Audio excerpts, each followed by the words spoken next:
Alam mo, Ginali,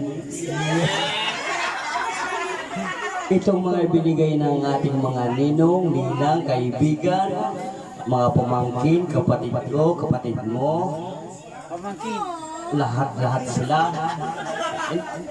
Pero bibigyan mo rin ako ng kahit konting bukas, ha? Huwag mo naman suluhin. Ay, ibinibigay ko ng buong puso. Pero ang pinakamalaking na binigay ko sa iyo ngayon ay ang aking pagkatao. Alam mo kung ano? Matatawag ka na ngayon Mrs. Perendila. Na halos 28 years na hindi ko ibinagkaloob sa iyo. Talaga ko hindi yung pagkatao ibinigay ko sa iyo ng buong puso.